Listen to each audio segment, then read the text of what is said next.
최근에 트럼프 대통령이 김정은이하고 우리가 얘기가 잘 되고 있다. 이게 뭘 의미하는지 정말 소름 끼치게 봐야 되는 겁니다. 저는 정말 지금식으로 가면 한국은 완전히 낙동강 오리알이 돼가지고 죽느냐 사느냐 하는 그러한 벼랑으로 몰릴 가능성이 대단히 높아졌다고 봐요.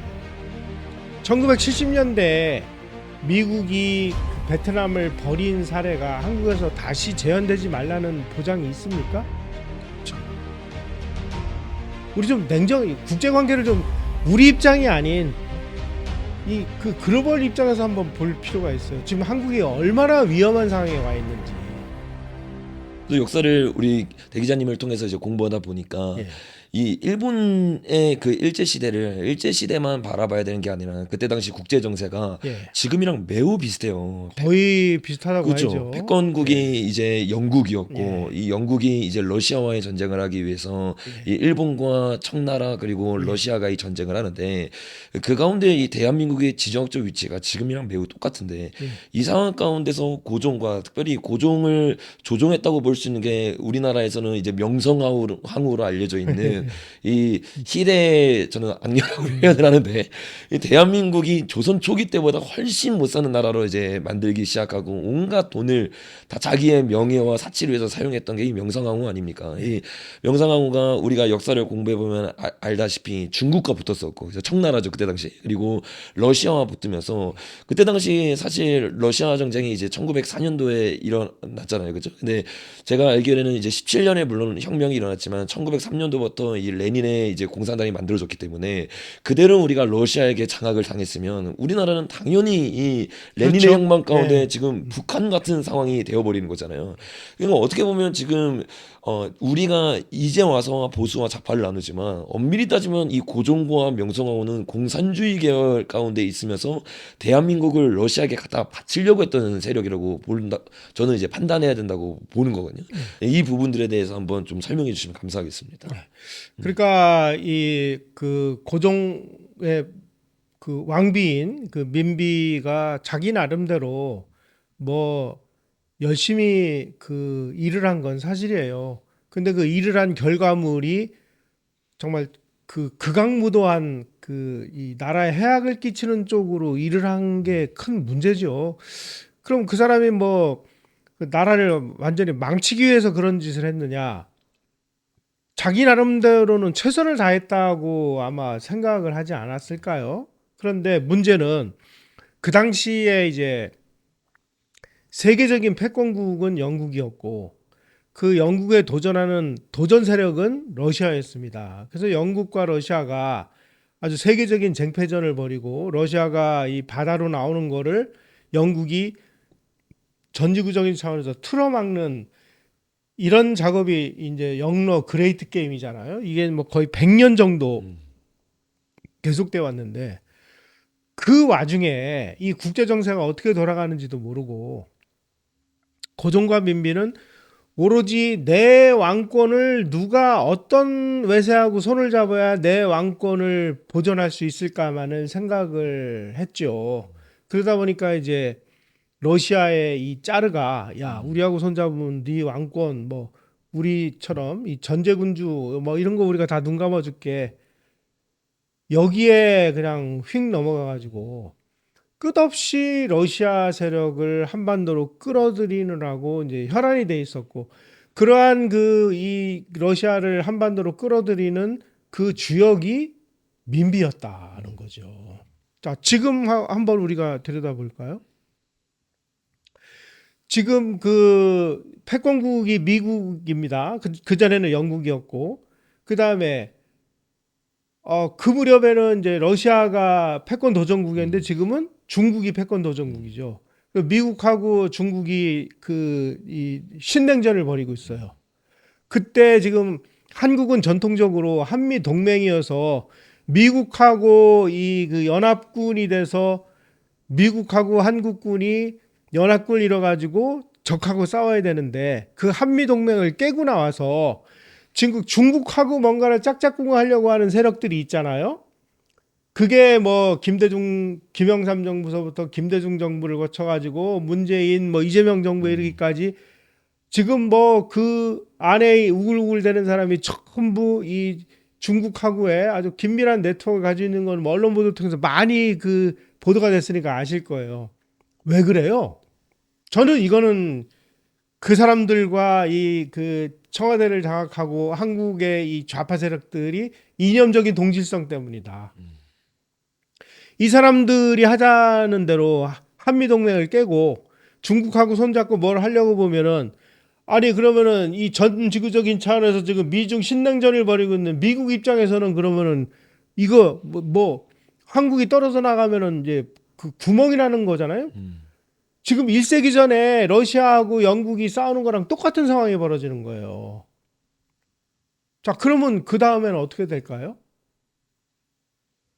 최근에 트럼프 대통령이 김정은이하고 우리가 얘기가 잘 되고 있다. 이게 뭘 의미하는지를 정말 소름 끼치게 봐야 되는 겁니다. 저는 정말 지금식으로 가면 한국은 완전히 낙동강 오리알이 돼가지고 죽느냐 사느냐 하는 그러한 벼랑으로 몰릴 가능성이 대단히 높아졌다고 봐요. 그러니까 지금 진짜 소름 끼칠 정도로 1945년과 48년대의 상황과 똑같고 예, 방금 말했던 1900년대 초반 상황과 정말 똑같습니다. 똑같이 흘러가고 있어요. 예, 여기다가 이재명은 중국에는 실시를 하고 트럼프에게는 노땡스라고 하잖아요. 이게 지금 말도 안 되는 상황에다가 더 예. 나아가서 영국이 일본을 도와줬던 것처럼 지금 일본이 이 상황을 틈타서 지금 핵무장을 하고 군대를 만들고 지금 무장을 하고 있지 않습니까? 근데 오히려 지금 대한민국의 대통령은 이제 모집제로 바꾼다고 말하고 뭐 핸드폰을 쥐어주고 철장을 없애기 시작하고 그러니까 이게 지금 대한민국의 상황이 우리가 역사를 공부한다면 지금 이게 얼마나 위기로 가고 있는지 그리고 지금 주한미군도 이게 지금 축소됐다고 표현을 했을 뿐이지 점점 이거는 이제 주한미군 간의 관계가 이제 깨어지기 시작하고 만약 철수까지 일어난다면 1949년에도 철수가 되고 나서 1년 뒤에 바로 전쟁이 일어나지 않았습니까? 그러니까 진짜 이 대한민국을 지금 트럼프가 패싱하기 시작한다면 지금 말 그대로 똑같은 상황이 일어나거나 저는 둘 중에 하나라고 보거든요. 중국과 북한이 이제 내려와서 완전히 장악을 당하거나 아니면 이 중국 세력들이 이제 이 저기 화교 세력들처럼 그냥 전쟁을 일으키지 않고 우리나라를 그냥 1% 되는 이 지역을 장악을 하거나 마지막 하나의 시나리오는 이 트럼프가 도저히 이 이재명 정부가 말을 듣지 않으니까 전쟁이 일어나고 난 다음에 아예 트럼프 세력이 들어와서 우리나라를 이제 자유민주주의를 이제 지정학적으로 너무 중요한 나라니까 막지 않을까. 지금 이 세 시나리오로밖에는 더 이상 뭐 어디로 갈지 모르겠을 만큼 이재명 정부가 90년대 초반이랑 고종이 했던 일과 정말 똑같은 일을 하고 있다고밖에 안 보여져요. 이미 음. 1970년대에 미국이 그 아주 굉장히 좀 그 독특한 전략을 사용한 적이 있어요. 아니 그 월남전을 그렇게 세게 하다가 어느 날 그 철수하거든요.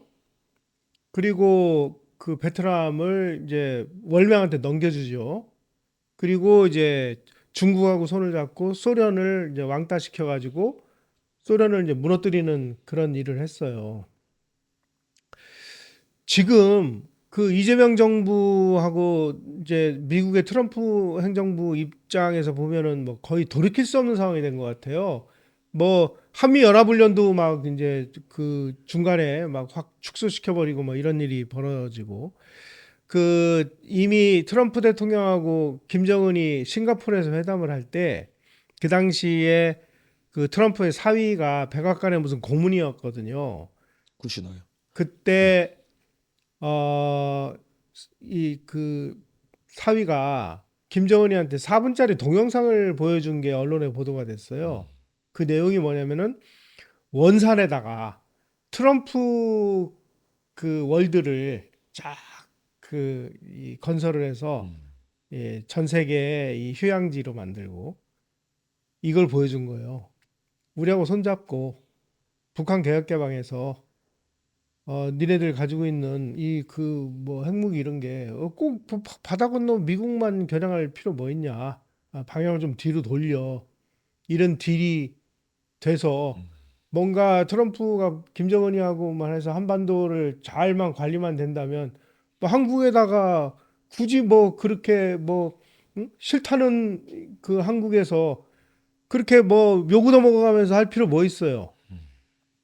1970년대에 미국이 그 베트남을 버린 사례가 한국에서 다시 재현되지 말라는 보장이 있습니까? 없죠. 우리 좀 냉정, 국제 관계를 좀 우리 입장이 아닌 이 그 글로벌 입장에서 한번 볼 필요가 있어요. 지금 한국이 얼마나 위험한 상황에 와 있는지. 진짜 심각한 상황이죠. 이 베트남 때도 우리가 알다시피 뭐 학교, 뭐 관공서, 뭐 말할 것도 없이 엄청난 간첩들이 많지 않았습니까? 예, 근데 지금 대한민국도 똑같은 상황으로 가고 있을 텐데 예. 지금 간첩 잡는 기관을 이 대통령이 이제 없애버리는. 그러니까 지금 1970년대 또 40년, 45년, 48년 그리고 1900 초반대요. 완전히 이게 싱크로율이 말도 안 될 정도로 비슷하게 가고 있어요. 그럼 이대로 가면 진짜 대한민국의 땅 가운데서 전쟁이 일어날 수밖에 없는 이런 상황으로 지금 아까 우리 박사님이 말해줬던 것처럼 소름 끼칠 만한 상황으로 가고 있는 건데 그렇다면 우리가 지금까지 과거의 이야기와 역사를 통해 이렇게 될 것이라고 얘기했던 거를 넘어서 그럼 우리는 이제 어떻게 대비를 해야 되고 역사적으로 이거를 뚫어냈던 사례들이 있을 거 아니에요. 그러니까 그런 것들을 통해서 우리 국민들과 또 국회에 어떤 비전을 던져줄 수 있는 그런 방향들을 마지막으로 이렇게 던져주시면 감사하겠습니다. 사실 그 역사 과정에서 보면은요, 1954년에 그 한미 그 동맹이 본격적으로 발효가 됐습니다. 그래서 어, 이승만 대통령이 한미 상호 방위 조약하고 그다음에 1954년에 이 한미 합의 의사록이라는 게 있어요. 이 두 가지에 의해서 주한미군 2개 사단을 한국에다가 배치를 하고 그다음에 해공군이 한반도를 보호해주는 이 시스템이 본격 작동한 게 1954년이에요. 1954년 이후에 지금 2026년 현재까지 64, 74, 84, 94, 2004, 2014, 2024 거의 70년 이상을 우리는 전쟁을 억제해 오는데 성공했습니다. 핵심은 뭐냐? 한미 동맹이에요. 자, 한미 동맹이 존재하지 않았던 1954년 이전의 역사를 한번 들여다볼게요. 멀리까지 갈 필요 없이 1894년에 청일 전쟁이 우리 땅에서 일어났죠. 그 10년 후에 러일 전쟁이 일어났죠. 그리고 그 10년 후에 1914년에 제1차 세계대전이 일어나서 일본이 산동반도를 점령했습니다. 1921년에 일본군이 시베리아에다가 7만 5천 대군을 파병을 했어요. 1931년에 만주사변이 일어났어요. 1937년에 중일전쟁이 일어납니다. 1941년에 태평양 전쟁이 일어나요. 우리가 알게 모르게 10년 내지 15년 주기로 한반도에서 혹은 한반도 주변에서 대전쟁이 10년 내지 15년 주기로 계속 일어난 거예요. 이런 전쟁이 이승만 대통령의 그 신무원료에 의해서 한미 상호방위조약과 한미 합의의사록에 의해서 주한미군 2개 사단이 한반도에 딱 붙박이로 주둔을 하면서 거짓말처럼 전쟁이 억지가 됐다. 그럼 우리가 앞으로 가야 될 길은 뭐예요? 답은 다 나와 있습니다. 그런데 지금 뭐 김영삼, 김대중, 뭐 노무현, 뭐 이런 그 역대 정부들은 한결같이 한미동맹을 깨부수고 주한미군을 철수시키고 전자권을 환수하기 위해서 눈에 불을 켜고 있잖아요. 그렇게 해서 주한미군이 한반도에서 나가면은 무슨 일이 벌어질 거냐 하는 거는 제가 아까 말씀드린 그 역사를 통해서 우리가 답을 금방 얻을 수 있어요. 그럼 뭘 선택해야 되냐 이거죠. 역사를 공부하면 이러한 그 해안이 열린다는 거예요. 우리가 뭘 선택해야 되느냐?